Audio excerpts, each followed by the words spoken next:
जितने युवा आईआईटी करने वाले, इंजीनियरिंग करने वाले, मेडिकल करने वाले, मैनेजमेंट करने वाले, लॉ करने वाले, जितने बच्चे सुसाइड करते हैं, उन सुसाइड करने वाले बच्चों में ज्यादातर बच्चे एससी, एसटी और ओबीसी के होते हैं। वो सुसाइड क्यों करते हैं या अपनी पढ़ाई बीच में क्यों छोड़ते हैं? उसका कारण यह है, एक तरफ तो उनकी जाति का नाम लेकर उनको उनके सहपाठी प्रताड़ित करते हैं, दूसरा उनके कॉलेज के प्रोफेसर, उनके हेड ऑफ द डिपार्टमेंट उन बच्चों को वाइवा में कम नंबर देते हैं, उनको इंटरनल एग्जाम में फेल कर देते हैं, उनको जो प्रैक्टिकल होता है उसमें फेल कर देते हैं। बच्चा मेहनत करके एग्जाम, रिटर्न एग्जाम तो पास कर रहा है, लेकिन इंटरव्यू में नंबर देना, प्रैक्टिकल में, वाइवा में नंबर देना, वो प्रोफेसर के हाथ में है। वो प्रोफेसर हमारे बच्चे की जाति जानता है, वो जानबूझ के जाति की वजह से उसको फेल करता है।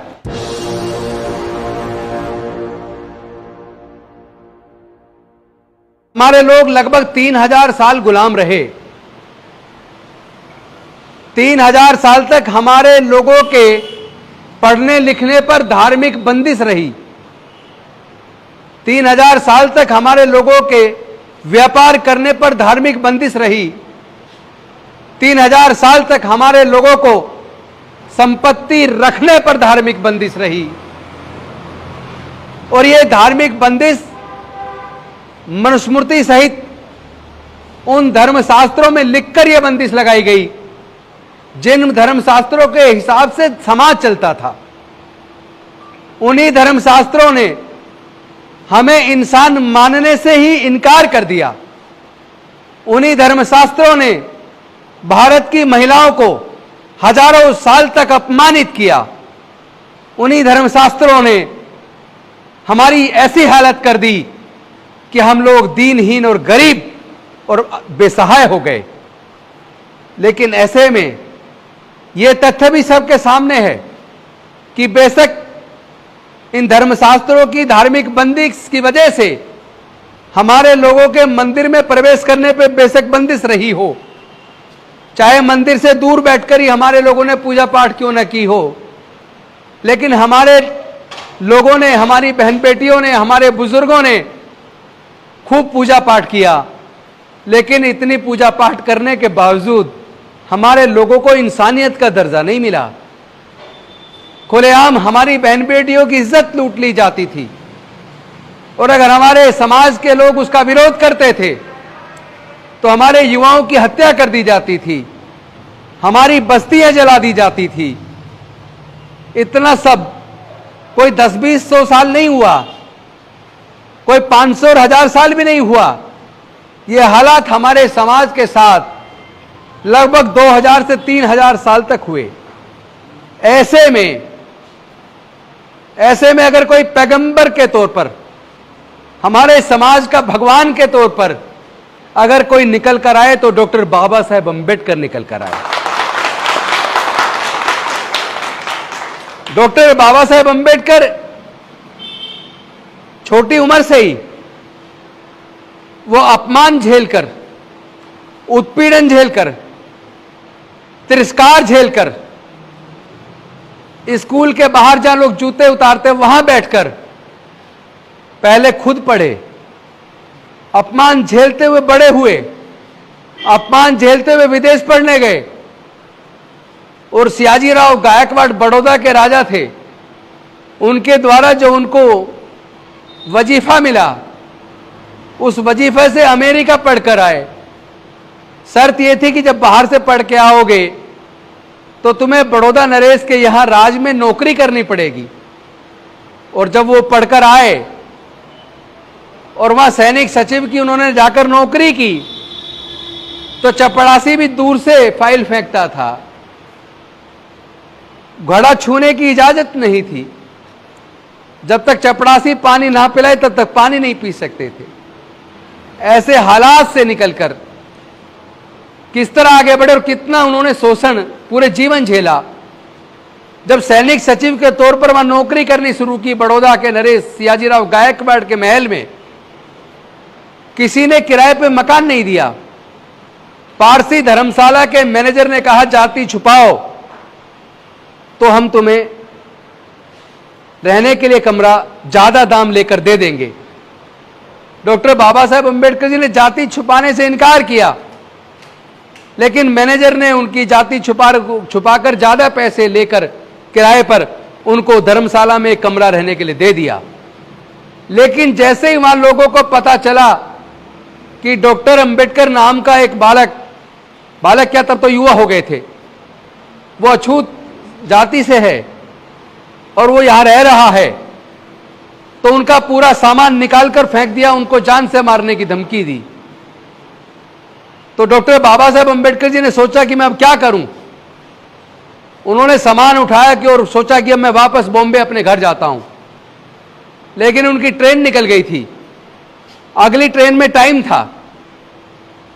तो सियाजीराव गायकवाड़ ने कमाटी बाग बनाया हुआ था एक, उन्होंने सोचा जब तक ट्रेन का टाइम हो मैं बाग में थोड़ा बैठ जाता हूं पेड़ की छाया में।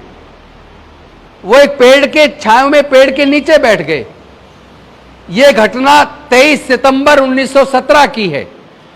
वो पेड़ के नीचे बैठकर रोने लगे और डॉक्टर बाबा साहेब अंबेडकर जी ने सोचा कि मैं विदेश से पढ़कर आ गया, उसके बाद भी मेरी पढ़ाई की, मेरी काबिलियत की भारत में कोई कदर नहीं है, उसके बाद भी मेरा इतना उत्पीड़न और शोषण हो रहा है, तो इस मेरा समाज तो हजारों साल से जुल्म जाति झेल रहा है, मेरे समाज की बहन बेटियों की तो इज्जत लूट ली जाती है, खुलेआम मेरे समाज के लोगों की बस्तियां जला दी जाती हैं, मेरे समाज को कौन हक अधिकार दिलाएगा, मेरे समाज की इस लड़ाई को कौन लड़ेगा।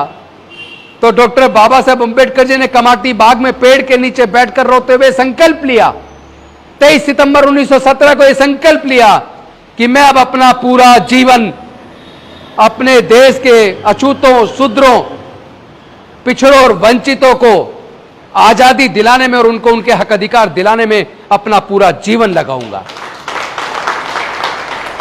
और वहां से डॉक्टर बाबा साहेब अंबेडकर के जीवन संघर्ष की शुरुआत होती है। उनके पूरे जीवन संघर्ष को मैं आज के भाषण में नहीं बताऊंगा, वो तो आप कितने ही नेताओं से सुनते रहे होंगे, कुछ लोगों ने किताबें भी पढ़ी होंगी, लेकिन मैं आज जो हमारे लोगों के साथ पूरे देश में घट रहा है, आज जो हमारे लोगों का नुकसान हो रहा है, उस वक्त 125 साल पहले भी डॉक्टर बाबा साहेब अंबेडकर जब बालक के रूप में स्कूल में पढ़ते थे, उस वक्त भी वो घड़ा छूकर पानी नहीं ले सकते थे। अगर उस वक्त चपड़ासी नहीं आके पानी पिलाए और छुट्टी पे चला जाए तो पूरे दिन प्यासे रहते थे। उस वक्त भी उत्पीड़न था। और आज 125 साल बाद भी राजस्थान के अंदर इंद्र मेघवाल ने घड़ा छू लिया, 9 साल के बच्चे ने पीट पीट कर उसकी हत्या कर दी। तो बदला क्या? आज 125 साल बाद भी एक कोविड हेल्थ वर्कर जो हॉस्पिटल में नौकरी करता था, जितेंद्र नाम था उसका, वो बहुत सुंदर था, मूंछें रखता था, फोटो खींच के सोशल मीडिया पे डालता था, जितेंद्र मेघवाल की हत्या कर दी। जब हत्यारे से पुलिस ने पूछा तुमने जितेंद्र मेघवाल की हत्या क्यों की, तो हत्यारे ने कहा कि यह शूद्र है, अछूत है, मूंछें रखता है, सोशल मीडिया पे फोटो डालता है, सुंदर दिखता है, इसका सुंदर दिखना, मूंछें पहनाना हमें पसंद नहीं आया, इसलिए हमने इसकी हत्या कर दी। तो 125 साल बीत गए बाबा साहेब की उस घटना को, और आज भी घड़े छूने पर हत्या हो रही है, आज भी मूंछ रखने पर हत्या हो रही है। गुजरात के अंदर एक युवा ने घोड़ा खरीद लिया, घोड़ा खरीदने पर हत्या कर दी। एक युवा ने चश्मा खरीद लिया, चश्मा लगा के सुंदर दिख रहा है, तो उसी पे हत्या कर दी। आज भी घोड़े पे बारात निकालने पे हमला हो रहा है। तो मैं पूछना चाहता हूं, बदला क्या?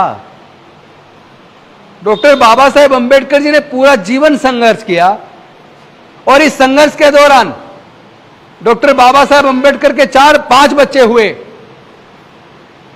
आपको जानकर दुख होगा, डॉक्टर बाबा साहेब अंबेडकर जी के छोटे छोटे 5 में से 4 बच्चे गोदी में ही मर गए, सिर्फ इसलिए चूंकि उन्होंने पूरा जीवन पूरे इस देश के शूद्रों और अछूतों के लिए, पिछड़ों के लिए, दलितों के लिए, आदिवासियों के लिए उनके हक अधिकार की लड़ाई में अपना पूरा जीवन लगा दिया, अपनी बच्चों की तरफ नहीं देखा। छोटे छोटे 4 बच्चे 5 में से चले गए और जवानी में उनकी पत्नी रमाबाई, माता रमाबाई 35 से 37 साल के बीच उम्र थी। इतनी सी छोटी सी उम्र में डॉक्टर बाबा साहेब अम्बेडकर जी की पत्नी रमाबाई भी चली गई।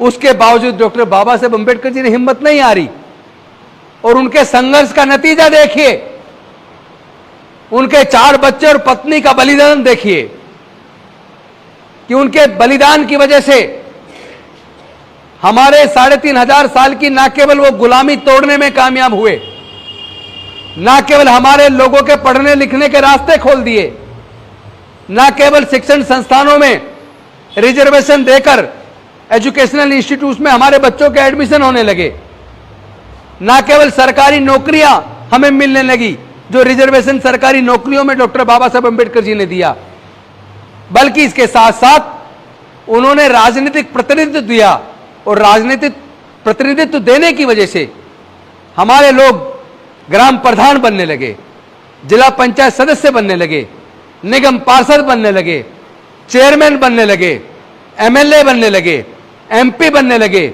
मंत्री बनने लगे, मुख्यमंत्री बनने लगे, यहां तक कि देश के राष्ट्रपति बन गए, देश के मुख्य न्यायाधीश बन गए, कलेक्टर बन गए, जज बन गए, डॉक्टर बन गए, इंजीनियर बन गए, प्रोफेसर बन गए।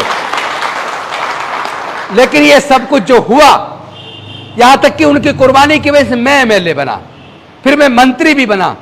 अगर डॉक्टर बाबा साहेब अम्बेडकर ये राजनीतिक प्रतिनिधित्व ना दिलाते तो बताइए ईमानदारी से, क्या मैं एमएलए बन पाता, क्या मैं मंत्री बन पाता? नहीं बन पाता। प्रताप सिंह जी ऑफिसर बने, अगर डॉक्टर बाबा साहेब अम्बेडकर रिजर्वेशन ना दिलवाते तो इनके पिताजी क्या ऑफिसर बन पाते? नहीं बन पाते। यहां भी जितने लोग बैठे हैं, बहुत सारे लोग सरकारी नौकरी से आए। हमारे मिशन जय भीम के राष्ट्रीय महासचिव बीपी बौद्ध जी, ये डीटीसी से चीफ जनरल मैनेजर रिटायर हुए हैं। हमारे समाज से पहला आदमी उस कुर्सी तक पहुंचा था, पहला। अगर doctor Baba Saheb Ambedkar educational institution में रिजर्वेशन न दिलाते तो दिल्ली कॉलेज ऑफ इंजीनियरिंग में इनका एडमिशन नहीं होता, इनको 1500 रुपए वजीफा ना मिलता, तो इनकी फीस जमा ना होती। उस फीस को भी जमा किया और अपने कपड़े भी उस वजीफे से खरीदते थे और वहां से डिग्री की, इंजीनियरिंग की, फिर एमबीए किया और डीटीसी में चीफ जनरल मैनेजर के पोस्ट से रिटायर हुए। तो अगर doctor Baba Saheb Ambedkar educational institution में रिजर्वेशन ना देते तो ये इंजीनियरिंग ना कर पाते, अगर वो सरकारी नौकरी में रिजर्वेशन ना देते तो ये डीटीसी में चीफ जनरल मैनेजर ना बन पाते। तो एक अकेला व्यक्ति जिसने अपने छोटे छोटे 4 बच्चों को गंवाकर, जवानी में अपनी पत्नी को गंवाकर हम लोगों के लिए पूरे रास्ते बनाकर चले गए। लेकिन हमने क्या वफादारी की? हमने क्या डॉक्टर बाबा साहब अंबेडकर के साथ वफादारी की? हम जहां भी सभाएं करते हैं, मुझे खुशी है मेरे कहने के बाद कम से कम कुछ माताएं आ गई, कुछ तो आई, वरना ज्यादातर जहां जाता हूं पुरुष ही पुरुष बैठते हैं। अपने घर से पुरुष आते हैं, या तो अपनी बात कह देते हैं या हमारी बात सुन लेते हैं और अपने घर चले जाते हैं। हम लोग सबसे बड़ी गलती क्या कर रहे हैं? हम गलती ये कर रहे हैं, जहां भी समाज के हक अधिकार पर चर्चा होती है, जहां भी इस तरह की सभाएं होती हैं, हम पुरुष इकट्ठे होते हैं और पुरुषों में भी ज्यादा लोग रिटायर मिलेंगे, जवान लड़के नहीं आते। हमारी माताएं, बहनें, बेटियां, बहनें वो सब घर पे रहती हैं, पत्नी हमारी घर पे रहती है, उन्हें हम घर छोड़ के आते हैं। घर के बगल में कोई कथावाचक आता है, घर के बगल में कोई माता की चौकी लगती है, घर के बगल में कोई जागरण होता है, तो हमारी माताएं बहनें पड़ोसन के साथ वहां सुनने चली जाती हैं। तो मूवमेंट किसका बढ़ेगा? जब हमारी माताएं बहनें कथावाचक को सुन रही हैं, हमारी माताएं बहनें जागरण में जा रही हैं, कीर्तन में जा रही हैं, तो हमारी माताएं बहनें तो उनका विचार सीख रही है ना। मिशन हमारा बढ़ेगा, उनका बढ़ेगा, इसलिए उनका मिशन बढ़ रहा है। वो लोग संख्या में 12% है केवल, हम लोग संख्या में 88% है, लेकिन 12% देश पे राज कर रहा है। 12% देश के सारे संसाधनों पे काबिज है। 12% में ही हाई कोर्ट, सुप्रीम कोर्ट के जज बन रहे हैं। 12% में भारत का जो सचिवालय है उसके सेक्रेटरीज हैं जो भारत की योजना बनाते हैं। तो कौन आगे बढ़ेगा? देश के सारे संसाधनों के मालिक 12% है। 88% केवल क्या गुलामी करने के लिए? 18% के पास जो कुछ डॉक्टर बाबा साहब अम्बेडकर ने दिया था वो सारा छिन गया है, वो सारा छिन गया है। चूंकि क्यों छिन गया उसके कारण कभी आप लोग सोचते नहीं हो, आप लोग चिंतन नहीं करते। क्योंकि अपने जवान बच्चों को तो लेकर आए नहीं हो, अपने बेटियों को तो लेकर आए नहीं हो, अपनी पत्नियों को तो लेकर आए नहीं हो, तो जो मैं समझाना चाहता हूं उनकी समझ में कैसे आएगा, उनकी समझ में कैसे आएगा। अभी भारत सरकार के शिक्षा राज्य मंत्री उन्होंने खुलासा किया है, उस पर मैंने कल वीडियो डाली है फेसबुक पे, ट्विटर पर आज सुबह सुबह डाली है, उस पर सुन लेना। शिक्षा मंत्री ने 5 साल का डाटा दिया है। भारत के जितने आईआईटी सहित सेंट्रल यूनिवर्सिटी हैं, पिछले 5 सालों में 25,000 एससी एसटी ओबीसी के छात्रों ने पढ़ाई छोड़ दी। बीच में पढ़ाई छोड़ दी। पहले तो आईआईटी के लिए कोचिंग कराने पे 2-3 लाख 4 लाख खर्च होता है, इंजीनियरिंग की कोचिंग कराने के लिए 3 लाख 4 लाख खर्च होता है, मेडिकल की कोचिंग कराने के लिए 3 लाख 4 लाख खर्च होता है। और इतना पैसा खर्च करके आपके बच्चे किसी तरीके से रिजर्वेशन के माध्यम से आईआईटी में सेलेक्ट होते हैं। ये आपका दिल्ली टेक्निकल यूनिवर्सिटी उसमें सेलेक्ट होते हैं, नेताजी सुभाष टेक्निकल यूनिवर्सिटी उसमें सेलेक्ट होते हैं। आपके बच्चे आईआईटी में, आपके बच्चे इंजीनियरिंग में, आपके बच्चे मेडिकल में, आपके बच्चे मैनेजमेंट में, आपके बच्चे लॉ में।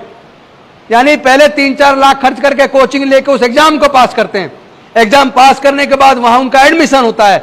एडमिशन के टाइम पे हर साल, मतलब 4 साल का कोर्स है तो 12 से 15 लाख चाहिए, 5 साल का कोर्स है तो 12 से 20 लाख के बीच चाहिए। इतना पैसा एक बच्चे को एक डिग्री लेने के लिए चाहिए। यानी पढ़ाई आपके बच्चों से साजिश के तहत छीन ली, पढ़ाई इतनी महंगी कर दी कि आपके बच्चे पढ़ ही ना पाए। अभी जो मैं अभी बता रहा था, जो भारत सरकार के एजुकेशन डिपार्टमेंट के जो शिक्षा के राज्य मंत्री हैं, उन्होंने खुलासा किया पिछले 5 साल में 25,000 बच्चे बीच में कॉलेज छोड़ दिए, पढ़ाई छोड़ के चले आए। वो क्यों चले आए? 25,000 एससी एसटी ओबीसी के बच्चे, सोच के देखो, अगर वो आईआईटी करते, आईआईएम करते, इंजीनियरिंग करते, मेडिकल करते, लॉ करते, तो वो कितने ऊंचाई ऊंचे ऊंचे पदों पे जाते। लेकिन वो बच्चे पढ़ाई छोड़ने पे मजबूर क्यों हुए?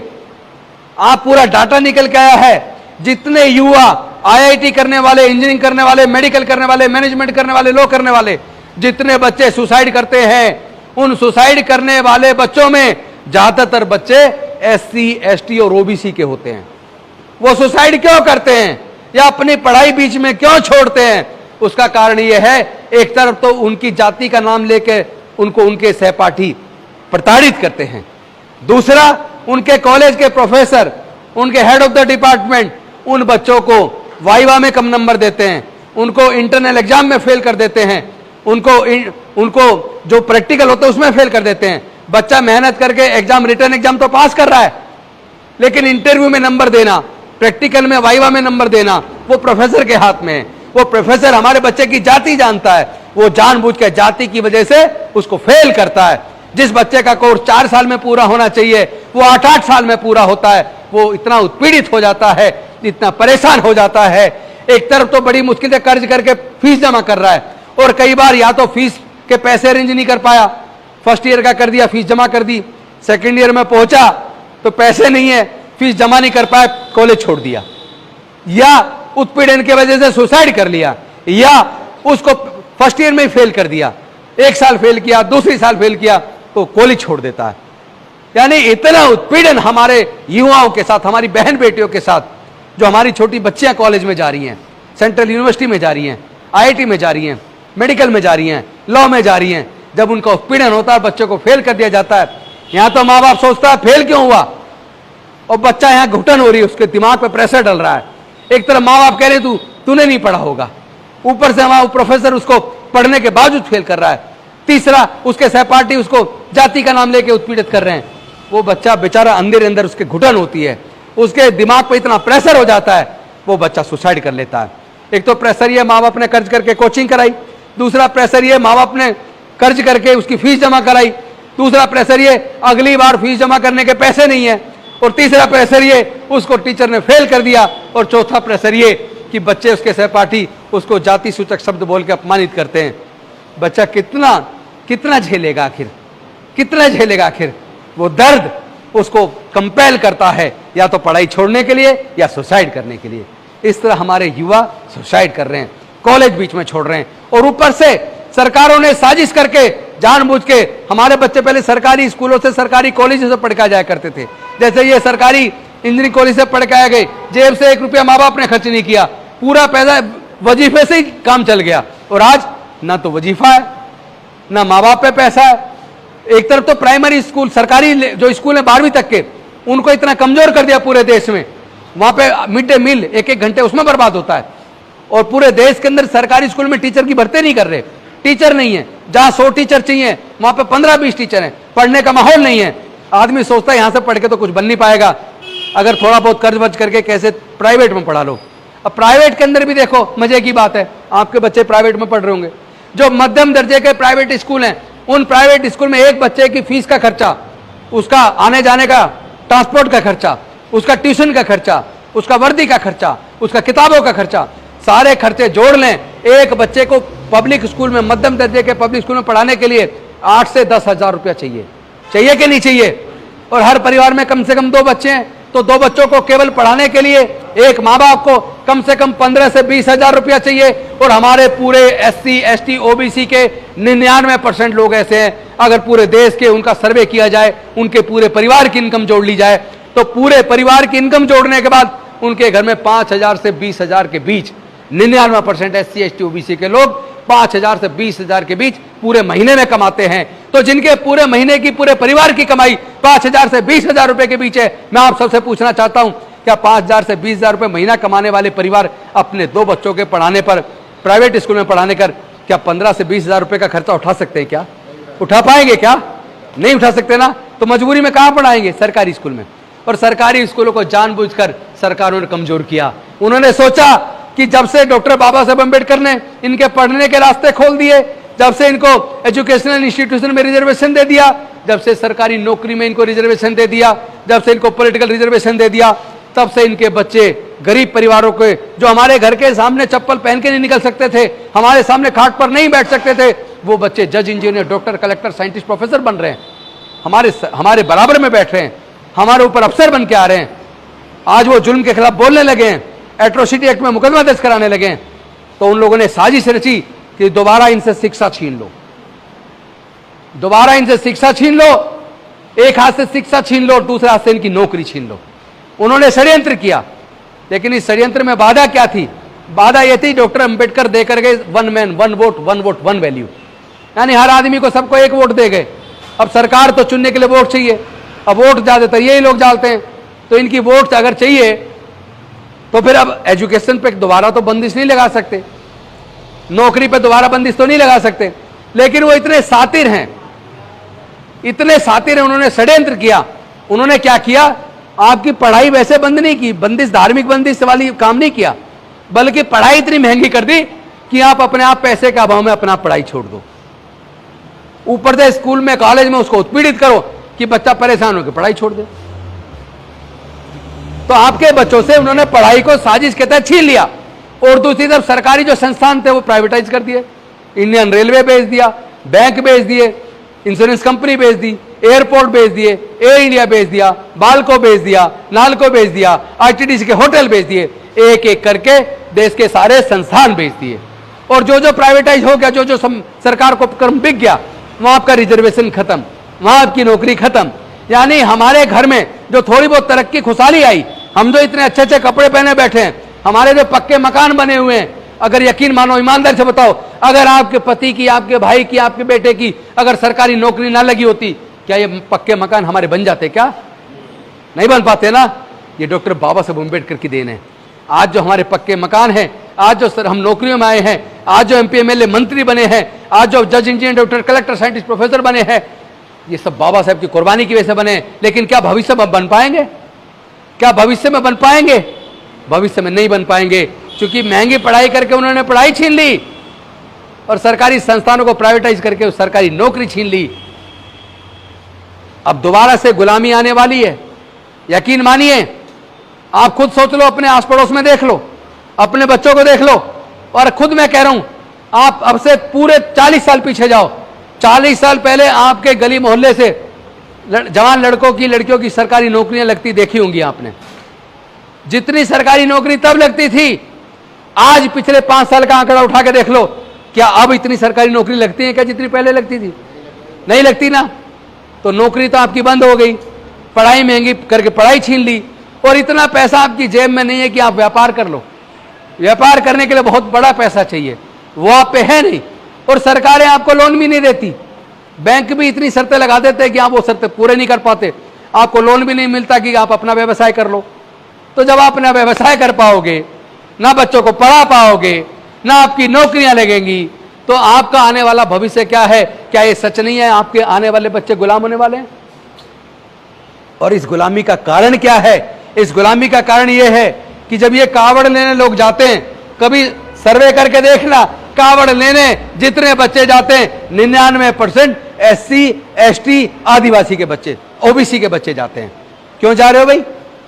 जिनके घर में पैसा है खूब, जो करोड़पति हैं, जिनके माँ बाप बड़े बड़े अफसर हैं, जिनके माँ बाप बड़े बड़े नेता हैं, जो बड़े व्यापारी हैं, इंडस्ट्रियलिस्ट हैं, उनके बच्चे तो कावड़ लेने नहीं जा रहे।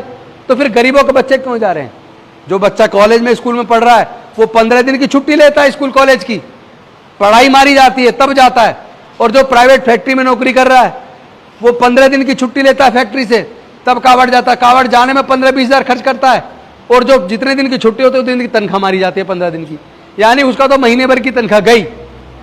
अरे भाई, जब वो नहीं जा रहा जिन पे पैसे हैं, वो नहीं जा रहा जो बड़े बड़े मठों पे बैठे हैं, वो नहीं जा रहा जिनको मंदिरों का पूरा चढ़ावा जिनके घर में जाता है, तो तुम क्यों जा रहे हो? फिर देश के SC ST OBC के बच्चे क्यों जा रहे हैं कावड़ लेने? आप कथावाचकों की कथा सुनने क्यों जा रहे हो? और वो कथावाचक कह रहा है कि जिस महिला के माथे पे सिंदूर लगा हो, जिस महिला के गले में मंगलसूत्र बंधा हो, समझ लो इसकी रजिस्ट्री हो गई, इसकी रजिस्ट्री हो गई। और जिस महिला के माथे पे सिंदूर ना हो, जिस महिला के गले में मंगलसूत्र ना हो, तो समझ लो ये प्लॉट खाली है। मतलब महिला को प्रॉपर्टी बता रहा है। ऐसे कथावाचक की कथा सुनने लाखों लोग जा रहे हैं, और उसमें बहनें हंस रही हैं। उनको इतनी भी शर्म नहीं आ रही कि महिलाओं को वो एक संपत्ति बता रहा है, एक प्रॉपर्टी बता रहा है। वहीं जूता निकाल के उस पर चढ़ जाना चाहिए था उन महिलाओं को जिनके सामने उसने सब बोला। तो ऐसे लोगों के वहां जाके आप लोग अपने बच्चों को ऐसी जगह मत जाने दो। आप बताइए, जितने भी दंगे होते हैं, दंगे में मारा कौन जाता है? गरीब मारा जाता है, SC ST OBC का आदमी मारा जाता है।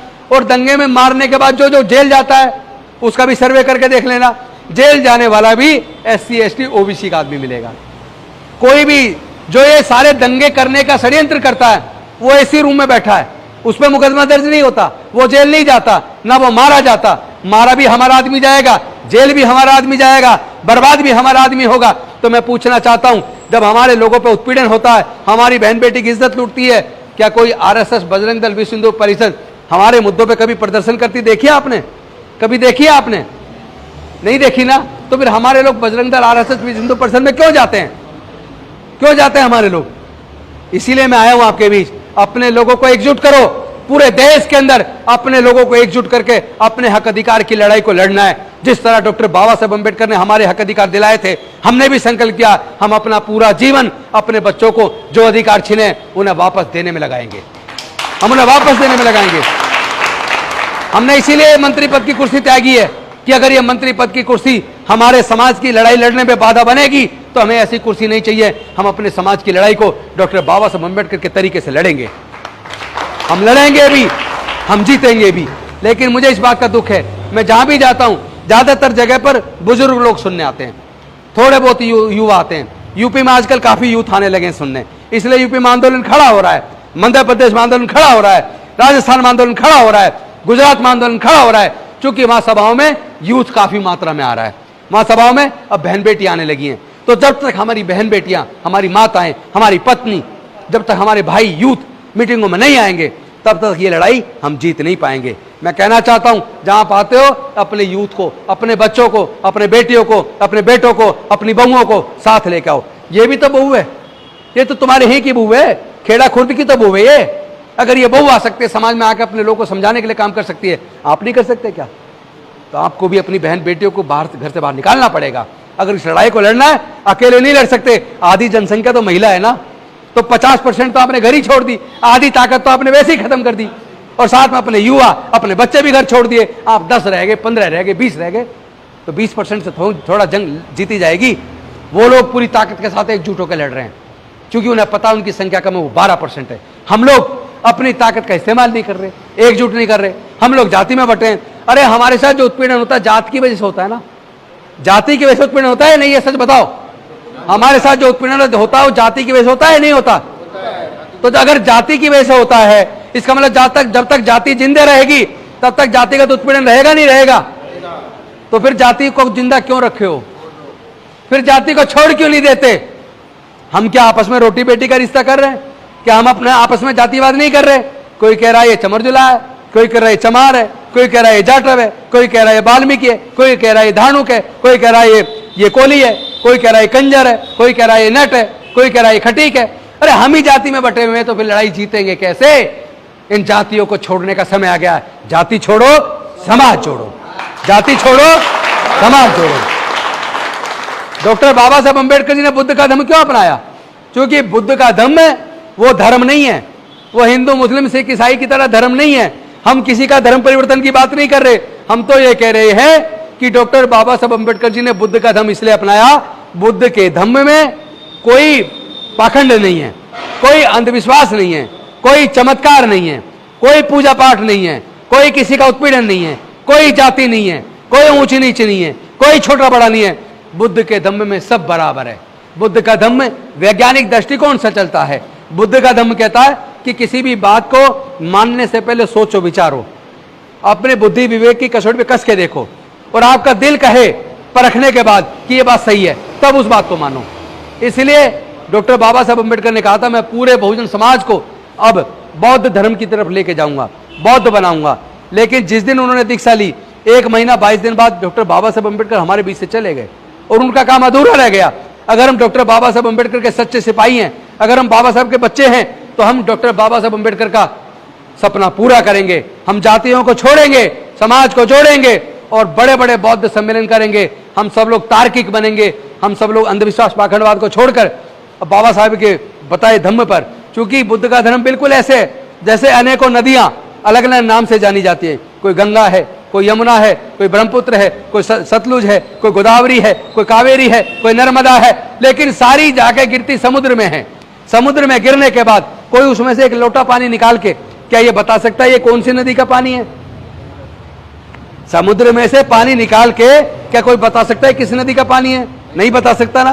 क्या कहेगा? ये समुद्र है।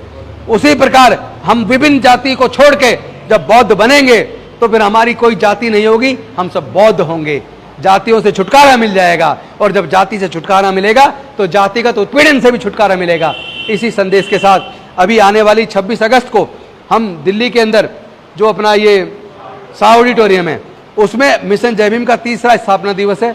वो छोटा प्रोग्राम है 1000 लोगों का। आपके यहाँ से पूरे इस देहात से 200-250 लोग से ज़्यादा मत लेके आना, लेकिन पूरे अलग अलग गांव से 5-5, 6-6 लोग उसमें आए। और ये प्रोग्राम के बाद 3 बड़े प्रोग्राम हैं, जिसमें पहला प्रोग्राम बड़ा वो 10 सितंबर को 50,000 लोगों का पूरा स्टेडियम बुक किया जयपुर के अंदर, राजस्थान के अंदर। दूसरा बड़ा प्रोग्राम 26 नवंबर को 1 लाख से भी ज़्यादा लोगों का गुजरात के अहमदाबाद के अंदर। तीसरा बड़ा प्रोग्राम आपको तीसरे में जरूर आना है। एक तो इस छोटे सा ऑडिटोरियम वाले में आना है जिसके पर्चे भी बटेंगे, और दूसरा 3 दिसंबर आप नोट कर लेना, 3 दिसंबर रामलीला मैदान दिल्ली का, वहां पर 1 लाख से ज्यादा लोगों का बहुजन हक अधिकार सम्मेलन, राष्ट्रीय बौद्ध सम्मेलन हम लोग दिल्ली के अंदर करने वाले। और मैं चाहता हूं दिल्ली के हर गांव से, हर घर से, पूरे परिवार के साथ सब लोग पहुंचे, ताकि जब घर से आप अपनी बेटियों को लेके, अपनी बहुओं को लेके, अपनी पत्नियों को लेके, अपनी माँ को लेके, अपनी बहन को लेके, अपने बेटों को लेके जब आप सब लोग पहुंचोगे और अपनी पूरी ताकत सरकार को दिखाओगे, यही सरकार झुकेगी, यही सरकार फिर योजना बनाकर आपके बच्चे को हायर एजुकेशन की फीस देगी। अभी तो कोई सरकार हमारे बच्चों की हायर एजुकेशन की फीस नहीं दे रही। फीस के अभाव में भी हमारे बच्चे पढ़ाई छोड़ने को मजबूर हैं। तो जो सरकार हमारे बच्चों की पढ़ाई का खर्चा ना उठा पाए, जो सरकार हमारे इलाज का खर्चा ना उठावे, ऐसी सरकार का क्या अचार डालें हम? या ऐसी मंत्री पद की कुर्सी का अचार डालें जो अपने बच्चों की पढ़ाई का खर्चा ना उठा पाए? इसीलिए हम इस लड़ाई को लड़ेंगे, हम इस लड़ाई को जीतेंगे। जाति छोड़ो, समाज जोड़ो। जय जय जय जय जय भीम, जय जय जय जय जय भीम, जय जय जय जय जय भीम। बहुत बहुत धन्यवाद। नमो बुद्धाय। जय भीम, जय भारत।